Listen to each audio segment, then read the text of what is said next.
5, 4, 3, 2, 1, 0, ignition, liftoff. Hello world, you're listening to Social Tech on Air with your host Clint Post. Every week you can listen to interviews with researchers, academics, professionals, and extraordinary people who are maximizing their lives with social technologies. The first 4 episodes establish a foundational understanding of the term social technologies. In short, social technologies are any technology that mediates human interaction. We live in a world where people and technologies are nearly indistinguishable from one another, and many of us can't live without them. So we might as well find a way to get the most out of life with technology. You can discover how to do that each week in this show.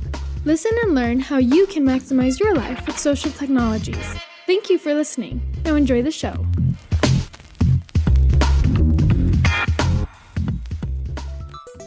You're listening to episode 5. In this episode, I got to interview Pat Craven, who is the director of Center for Cyber Safety and Education. This organization is an excellent nonprofit that focuses on inspiring a more safe and secure cyber world for everybody.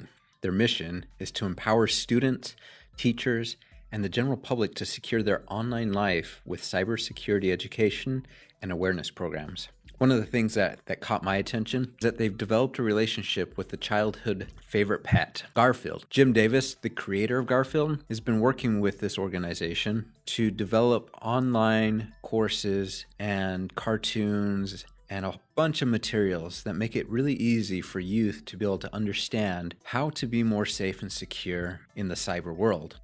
I know a lot of us are new to this world. In fact, all of us are new to this world. So to see an organization and people like Pat come together, and especially in the nonprofit format, to inspire, to teach, to educate how to be safe online, I think is awesome. I'm really excited to share this episode with you. There's a lot of things that you get to learn about Pat, you get to learn about Jim Davis and Garfield, and especially there's a lot of information about how you can be more safe and secure online, and how you can actually go out and help other youth, help adults. And one thing that we learn is that those that are most at risk with being online are youth and seniors. So if you get to help them, please look up these groups. There's links in the description, and there's information on how you can bring these to schools, on how you can share it with others. I appreciate you coming and listening to this episode. When you have a chance, please rate, review, subscribe, and share this podcast with others. Thank you. Enjoy the show.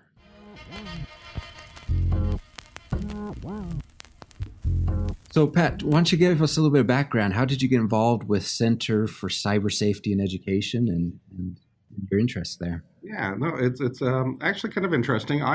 My background is actually I was an executive with the Boy Scouts for 24 years, and so I have spent my entire career working with children, trying to help develop and make them into good people into the future type of thing, and had made some changes and found this incredible opportunity with ISC Squared is actually who is sort of the parent of the Center for Cyber Safety and Education. We are technically their charitable foundation. In fact, just this past year, we changed our name. We were originally called the ISC Squared Foundation.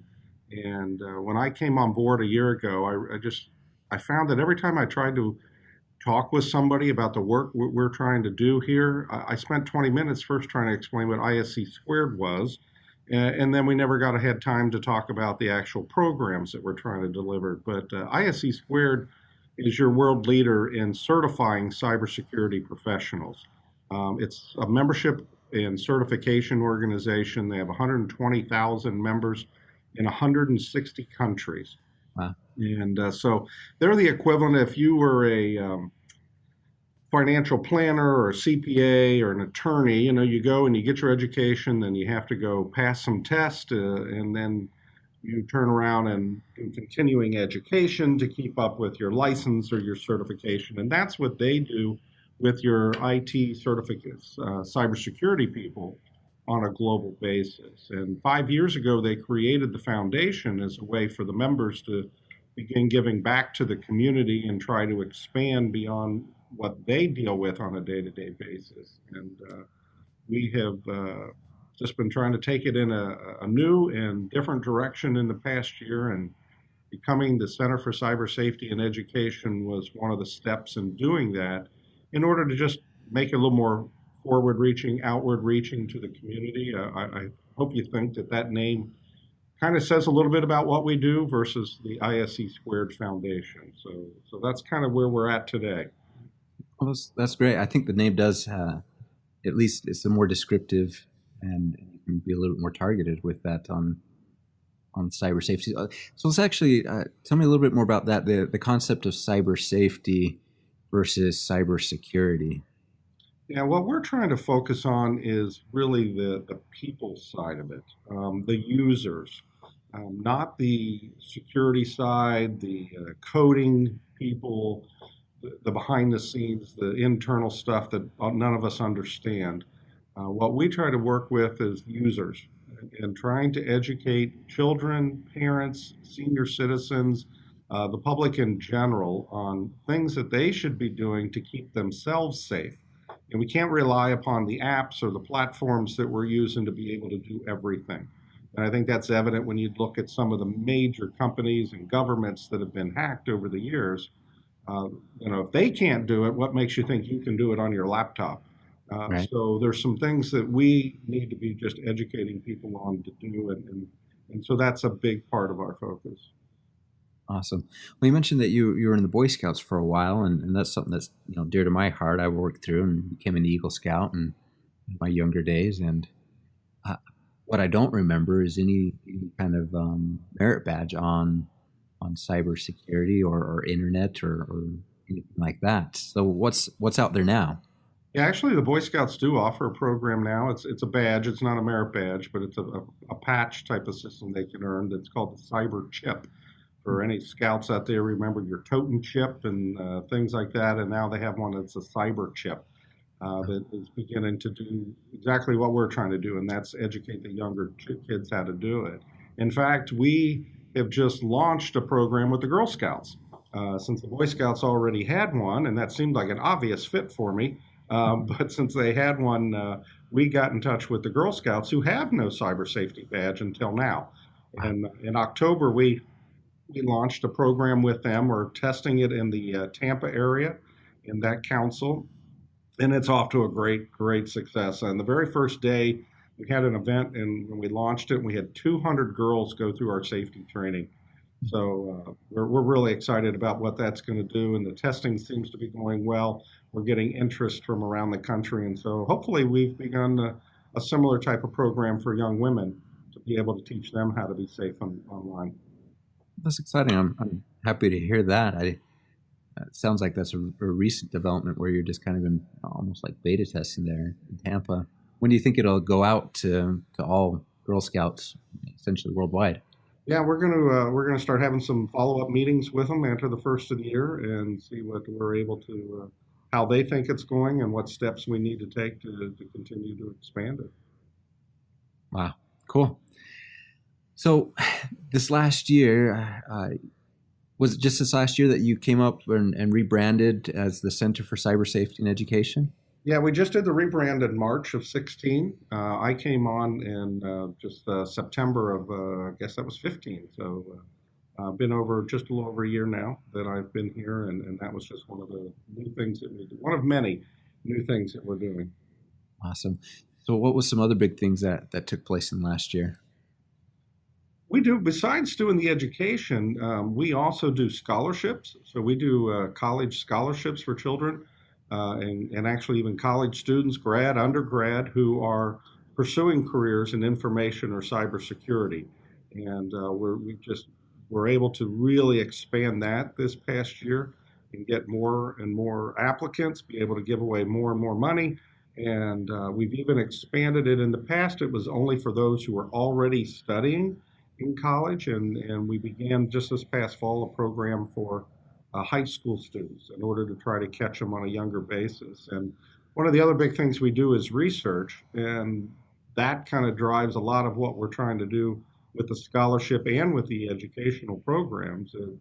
We conduct every 2 years a global information security workforce study where we survey those in cybersecurity from around the world, and we just wrapped that up this past year with let's see what we have, 19,641 respondents to our survey, by far the biggest ever done, and we're in the process of sorting through all of that, and we'll begin releasing the data from that throughout 2017. But one of the big things that is going on in the cybersecurity field is the tremendous lack of people that are in it. Our own research shows that in the next 5 years or so, there's going to be about 1.5 million vacant jobs in cyber safety.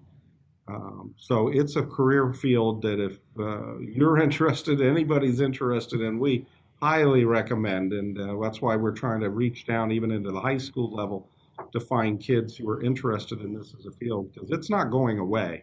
It's only going to get bigger and bigger, and the need is going to grow. So you've got a career opportunity that basically is 100% employment and pays really well. And so we're trying to make sure that we fill that gap, and we're trying to do that through our research and our scholarship programs as well. And then the other big changes that we made was in our educational side of things. We are really excited. We've been working for the past year, and we have just launched a worldwide effort to begin educating children, elementary age school children, using everybody's favorite cat, Garfield. We have the exclusive global rights to use Garfield to help teach kids how to be safe and secure when they're online. That's just been a lot of fun, and the excitement is just building and building as we begin to release those materials. Wow, that's a lot. I kind of want to dive down almost each one of them, but so really quick, scholarships. What's some of the winners? What have they proposed or brought to? Well, tell me a little bit about how do you apply for the scholarship? What's some of the requirements, and what's some of what have people done? The scholarships are for those who are interested in or actively in studying in information security, and they can go to our website, iamcybersafe.org. You can go there /scholarships and be able to see the different scholarships. We have programs specifically for women. We have programs for graduates and undergraduate as well. Only 10% of the workforce is female. So there obviously is a big opportunity to increase the number of people in it is through women. And so we have scholarships that are specifically set aside. Ones that we've set aside, as well as Raytheon has come on board as a big sponsor of our women's scholarship program. And so we have scholarships that they are providing as well. But it's for those who are pursuing that as a career. And so those are the main requirements. We gave away this past year about a little over $140,000 in scholarships, and we're going to do more than that this year because Raytheon is even increasing the number of scholarships that they're going to give away. So and those all open January 1.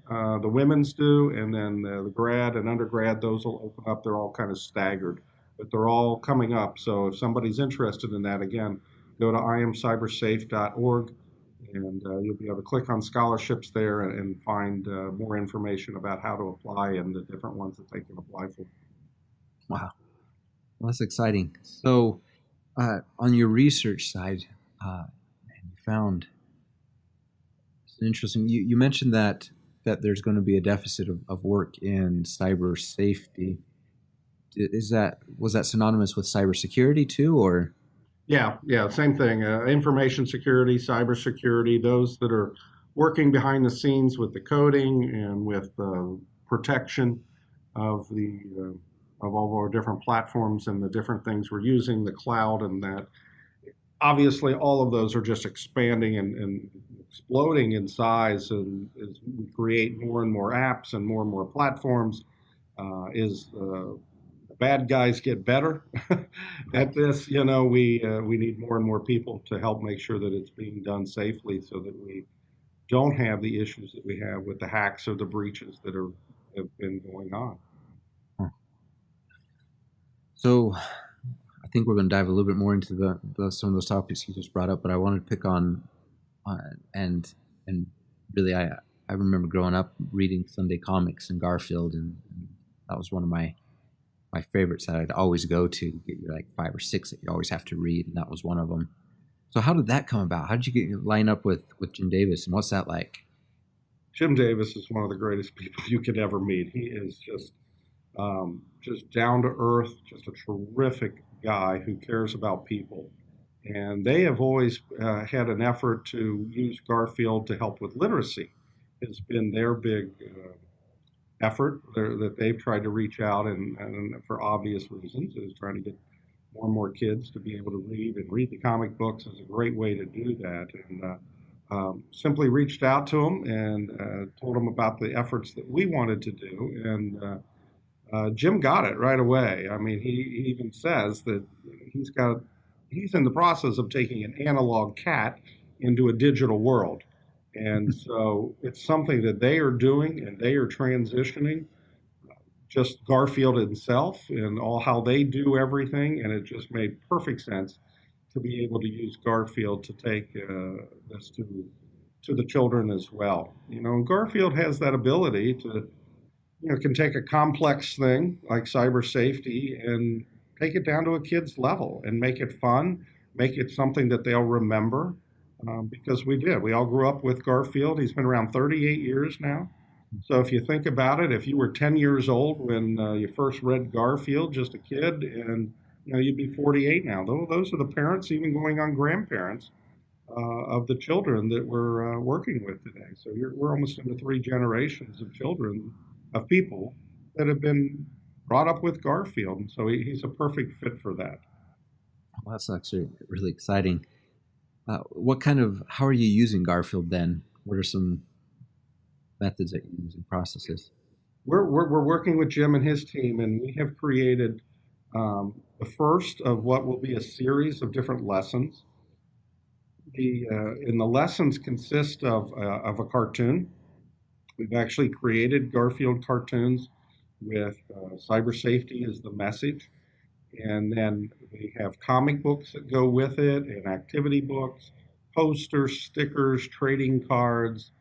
We'll just keep growing and growing in the different tools that we're using to do it. You can find some of the material on our website. It's a different one than I mentioned before. It's safeandsecureonline.org. You can go on there and click on the children's tab, and you will find an interactive cartoon, a little different type of cartoon. You'll watch the cartoon, and then you have to start answering questions and drag and drop things in order to advance the cartoon. So it's kind of a fun way for the kids to be interactive and testing their knowledge about cyber safety. And then when you get done, it'll print out a certificate for you. There's also a flip book on there of the comic book. So it's a fun reading opportunity for a child or to sit with the parents and read the comic book online. We have all of that available. So the first lesson is out. The next one will be out really soon. And then we have another one scheduled even for April. So we've got the first 3 that we are working on right away. And you'll find when you look at them that they're true Garfield. I mean, we didn't cut and paste anything together. This is all brand new Garfield animation. We had to hire the voices who do all the different characters, the Hollywood actors. We had them actually doing it. So it's all real and first class, to say the least. So we're real excited about it. Like I said, first lesson's out, and we have more and more coming, and you can find it at safeandsecureonline.org. So that would make Garfield pretty old then, 38.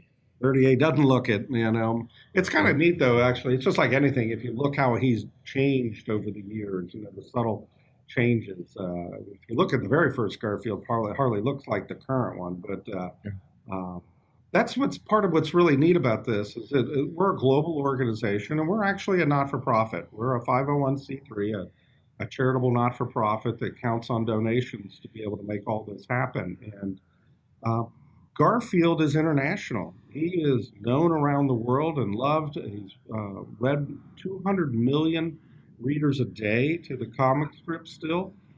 The cartoons are still out. The movies are coming out. In fact, I know they're already talking about another Garfield movie. So he is still as big as ever. And that is really one of the great features that we have with this because, if we were to be creating some materials and using a celebrity or creating a new spokesperson, developing some, cartoon character on our own, you go through such a learning process and you have to really brand that in order to get kids to even watch it. And with Garfield, you don't have to do that. People already know who he is. They already want to watch his stuff. They're into it. They get the humor that goes with it. And so you can get right into the lessons and mixing them in for the children.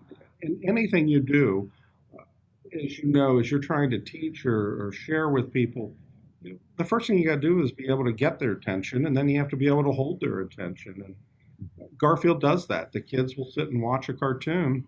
They'll read the comic book because it's Garfield. And so it's just a perfect match for us. And then when you go on a global basis, what really makes this expandable is it's the same Garfield in every country. He doesn't change. If we were using a celebrity again or a spokesperson, you have to deal with how they dress, how they do their hair, religion, their clothing. All these different ethnic things have to be dealt with as you move from country to country. Garfield is the same orange fat cat in all those countries. So we don't have to redo that. We just have to put him into a different language. So when we go to expand, we'll have a French speaking Garfield or a German speaking Garfield or Portuguese or wherever we end up being able to expand over the next couple of years. We'll be able to easily adopt him into those different roles. And again, he's already known, so we don't have to reintroduce the character. There's that instant recognition, which we think really help. Wow. So this is a personal kind of satire question, but is Garfield a Mac or an Apple? Oh, I don't know. I'd have to do a little research for that. Apple sounds good because it's food, so I might lean that direction, which he prefers. But and that's how you can tell we're doing real Garfield stuff because everyone starts with Garfield eating and everyone ends with Garfield eating, and somewhere in the middle he talks about food. So that's how you know it's a real Garfield cartoon. As long as he gets his lasagna. That's right. Wow. So give me some examples of cyber safety back to the user and not the coding guys, but the cyber safety situations. What's something that I can wrap my mind around on that situation? If you're thinking from a tip standpoint, the biggest thing that we have found, not a shock because you hear about it every year, is still passwords. It's still the number one password is password, followed by password 123. That's somehow going to keep people out, and that's part of the big lessons that we're trying to just continue to hammer away with that. But we're trying to do it with the younger kids as well, and that's part of the whole Garfield effort is to try to get these kids from a younger age be able to start realizing that they need to do things differently, that the equipment itself isn't going to protect you. If you grow up with a swimming pool in your backyard, you're probably not going to be afraid of water. You know how to swim and everything. Same with kids today. They're growing up with this equipment. They're growing up with pads and phones. They don't know anything different. So therefore, they have no fear of it. And that's not necessarily a good thing.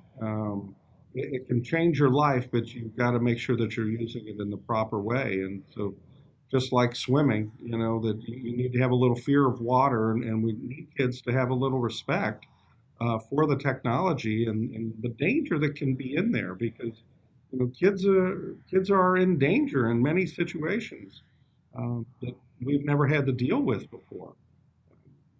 When we were growing up, the bad guy, you were told not to talk to strangers. And, the bad guy was, hid around a corner in a trench coat. That's not the case anymore. You're carrying him in your pocket. And the kids have them with them all the time. And they just start younger and younger. I know you've seen it where you see at the mall or something, there'll be a kid in a stroller. And he's got himself a pad or a phone. He's tapping away on playing a game. So it's just really important that we start working with them younger and younger. And just one of the very first lessons that we always try to teach is just about passwords. We need to do better. And we've had recently the stories about all the different hacks and the Yahoo hack and things like that, just as a reminder to all of us as adults that we need to be changing our passwords and making tougher passwords in order to keep ourselves safe. Because there's not much that can be done to protect us from that standpoint. That's up to us. So, with swimming pools, the risk is that you drown. What's at stake with cybersecurity, cyber safety? Well, not to turn deep and dark, but kids die. I mean, that's the ultimate thing, and we have to keep that in mind. The kids are abducted. Our own research that we did just a year ago on elementary age children showed that 40% of them had reached out to a stranger they had met online, and that they've actually gone and met some of these people. And you're just asking for trouble. Again, they don't have that fear. They don't see the danger that lies in doing that. And so, there's really serious consequences that, again, not to turn the conversation dark, but that's real.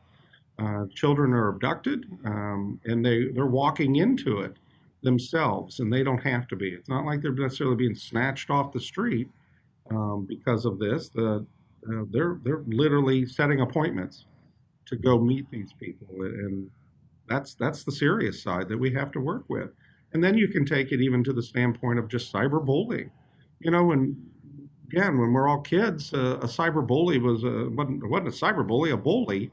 Was some big kid on the playground or a couple of them on the playground at school, but you went home at night after school and you didn't have to deal with them. Well, now the bully comes home with you.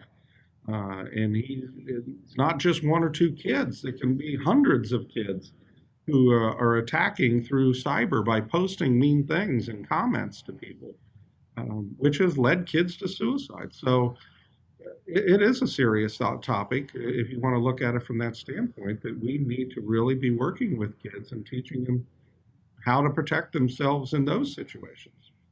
Yeah. I appreciate you being frank with that, because I think that's important to realize that, it may seem harmless on the outside, but there's so much more to it. Yeah, and you always think it's not going to happen to my kid.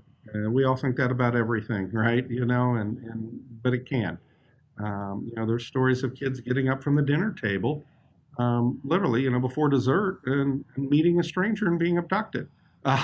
So you think your kid's gone to the bathroom or something, and they don't come back. So there's all those kind of nightmares for any parent, and if that's what it takes them to need to think about, then they need to be thinking about that in order to make sure that they're doing what they can.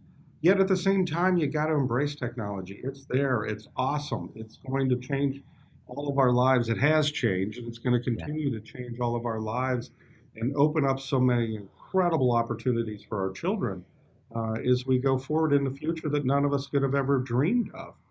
And so we don't want to scare them away from that standpoint, but kind of like the pool, you need to respect the water as you go into it at the same time. Yeah.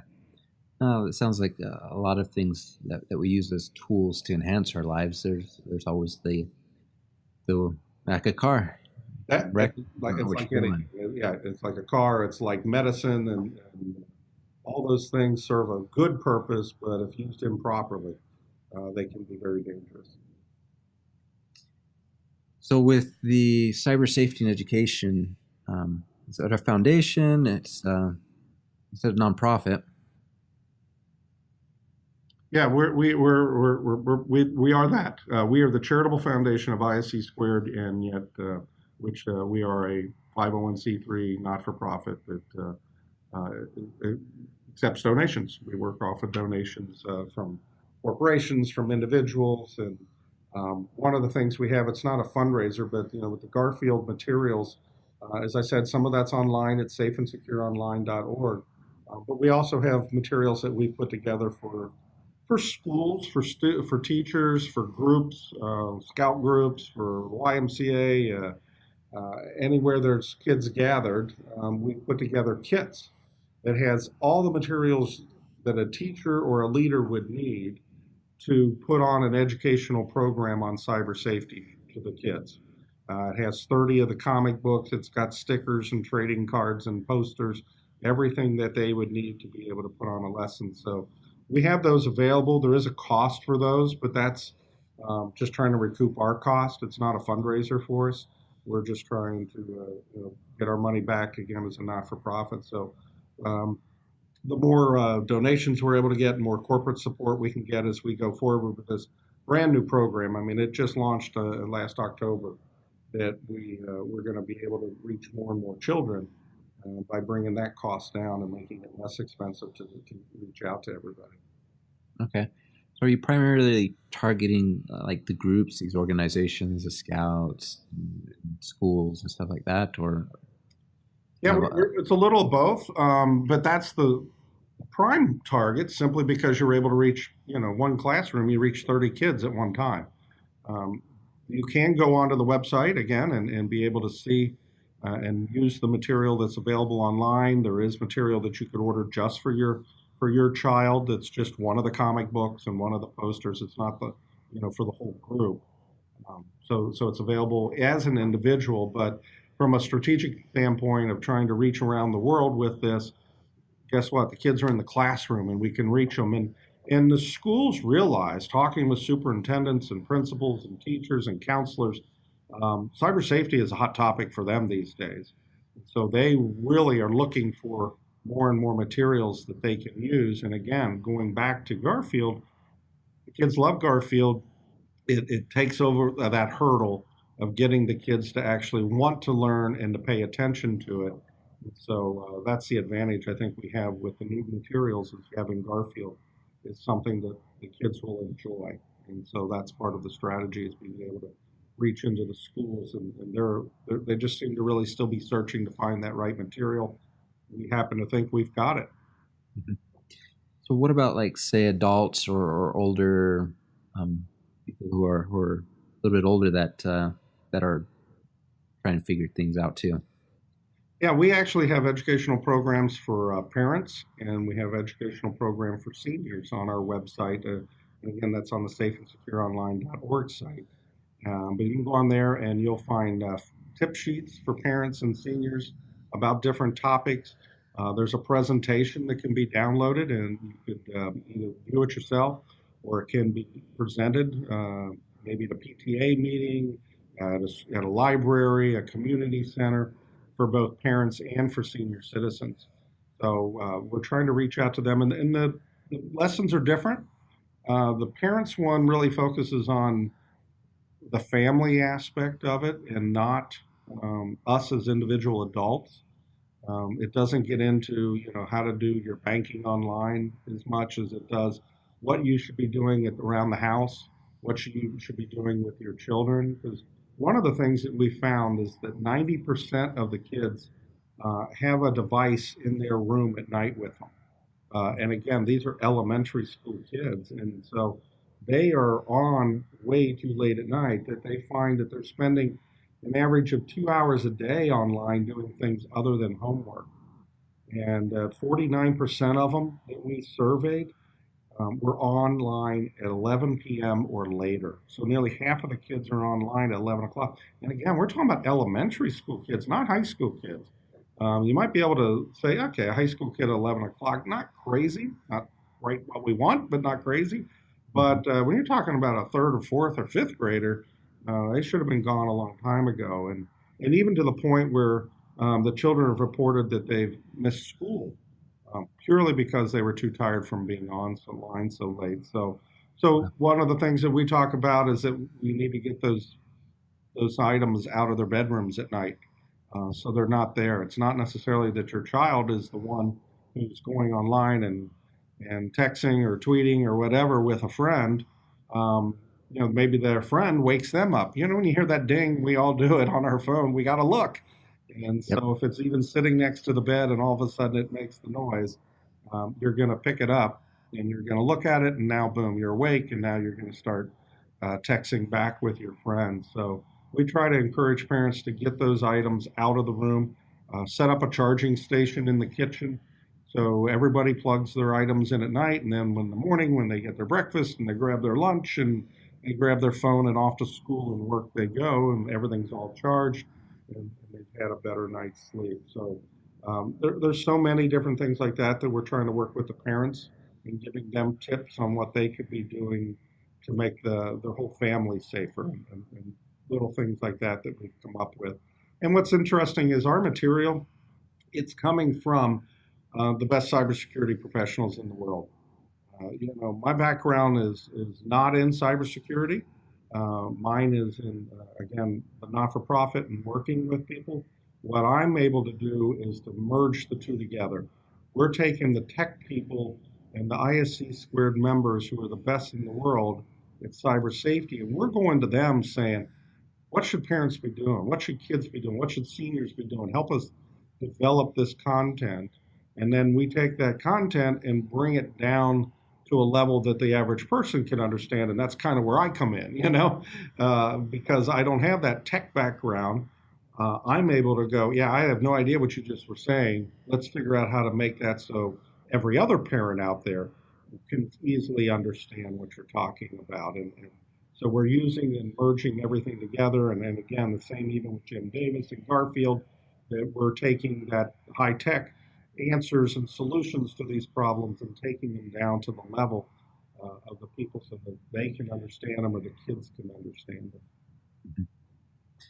Wow, that's exciting to hear them. That's available for people. So what age would you say is the appropriate time for parents to talk to their kids about cyber safety? As soon as you start giving them something, okay, it's time to start talking to them about it. When you first give it to them, you need to be making sure that the items are set up properly, that the safety features are on, that the parent controls are on, that you're putting together with a good, strong password that when you actually load the items up, making sure that they have an understanding of what it is and what they're doing and what they can do and what they can't do or shouldn't be doing online. They shouldn't be sharing that personal information. They shouldn't be sharing passwords with anybody but their parents. Phone numbers, anything like that needs to be thought about. And it's not just with, tablets and phones too. You've got the same issue today with gaming, because so much gaming is done online and the kids are chatting and communicating with each other, that they need to have those same rules in place. And what's interesting, I think you'll find, is with our educational material, one of the things we don't do is we really don't get into specific apps and platforms, especially with the kids. We do more with the adults and seniors a little bit more, but with the kids we don't, because you don't know what's going to be hot in another 2 years, to be honest. If we talk about Facebook and Snapchat and Instagram and all those kinds of things, they could be gone in 2 years. So you don't want to make it specific to things like that. If we teach them basic fundamental practices, that matters all the way through any platform that you're on.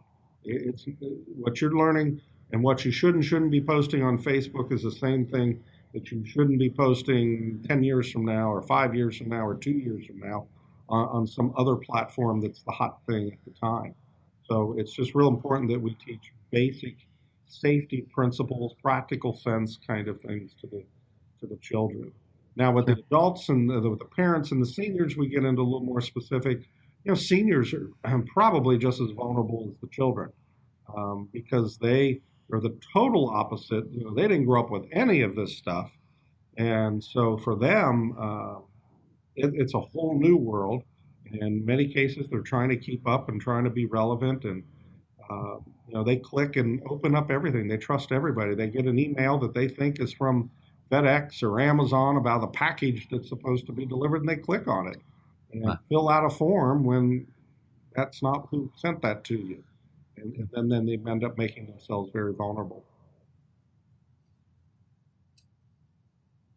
What What are some of the things that maybe parents should be aware of and approach? I would say like a high school or college age uh, kid.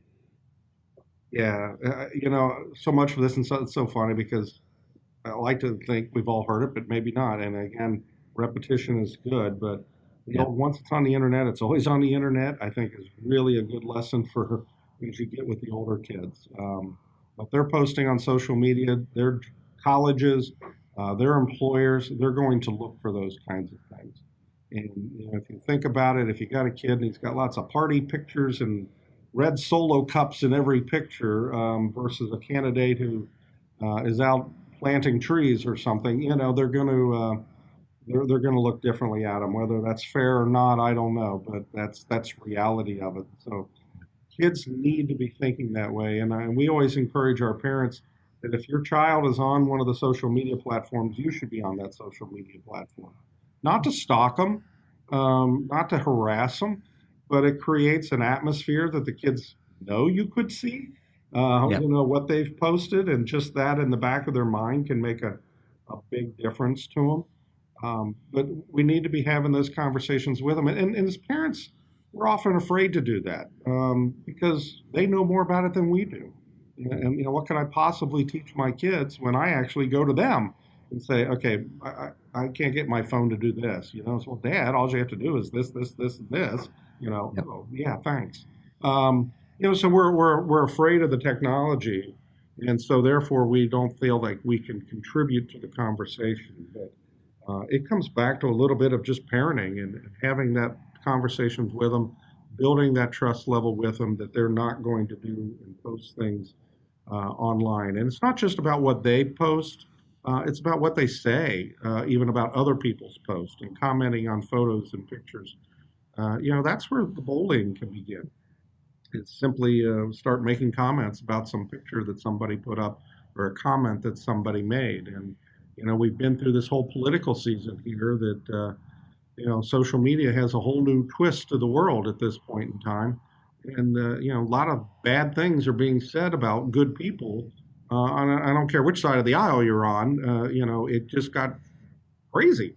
Yeah. Is what they were saying, and friendships were lost over what people were posting online. And so, you got to get people to start thinking that way. And kids are very vulnerable to that. And we need to just have those kinds of conversations with them. Yeah. Well, that's a lot of information. I think here we're going to start winding down and let's recap some things and maybe bring in some new things. But I'd like to ask 3 questions and then we'll go into our Geek Out session, if that's okay. I'll give it a try. Say that again, sorry? I'll give it a try. Awesome. Okay, so I'll make them my hardest questions ever. Give me 3 things that we should always do when it comes to cyber safety. That my takeaway. Strong passwords, strong and long passwords. We need to be changing them and updating them constantly, and it's not as hard as you think. Don't think passwords, think passphrases is a good, simple way to start. Passwords usually will have a minimum number of characters that they have to be, not a maximum. So instead of just trying to think of a word, think of a whole sentence, think of a song, misspell things, throw some numbers in. There's lots of tips that we have for that. So to me, passwords is a great way to start. Always remember to think before you click. When you get emails from people, when you see a great story on a social media site, really think about it before you click on it. Make sure that it is really taking you to where you think it's going to go. And even with that in mind, we often encourage you not to even click on it, but to go directly to the site. If you see that there's a story that somebody's posted online, you don't have to click on that. You can go to that website. You can go to that newspaper or whoever it was and be able to just click straight through on it. And then the other thing, I guess the third thing would be just that it's always there. That you got to make sure that you're thinking in advance about what you're posting and what you're saying. Just because you put LOL or a smiley face after a comment doesn't necessarily make it okay. It's not going to necessarily take away the hurt or the sting of who it was intended for. People can't see that you're smiling when you're typing something, or you're laughing, or you think this is the funniest thing ever, because they can't see you. If you were standing in the same room, they can see that you're joking, but they don't online. And so I think that's a great thing that we have to be thinking about when it comes to what we're posting, and making sure that we're not hurting people's feelings. Yeah. So, in conjunction with that, what are 3 things, and they might just be the opposite, but give me 3 things that I should never do in regards to cyber safety? Yeah. Sharing passwords as easy and tempting as it is. So we really shouldn't do that. We need to just make sure that you keep that to yourself. Kind of the other goes with what I said before, is the takeaway is about thinking before you click. Look at the links. Make sure that it is a secure page that you're going to when you're online, that it's an HTTPS at the end. And a lot of people don't realize that you can, usually when you get a link, a hyperlink that's in something, if you hover your mouse, the little arrow over it, it'll actually show you what that web page is it's really taking you to. So it might say, you might think it's Amazon, but you hold it over it and it's really not taking you to Amazon. Or you might think it's your bank, but it's really not taking you to your bank. So make sure that that's the type of thing that you're not doing online, is just clicking on everything that you come across. The other thing not to do would be to, would be a good third one to give you a good strong one, is to make sure that we're not, we're just not sharing too much.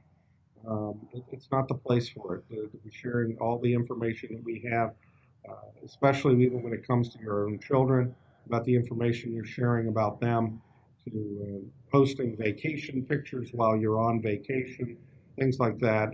You're just opening yourself up for trouble. You're telling people that you're not home, and maybe you're not home, but your kids are home, and you've left them vulnerable if they're teenagers.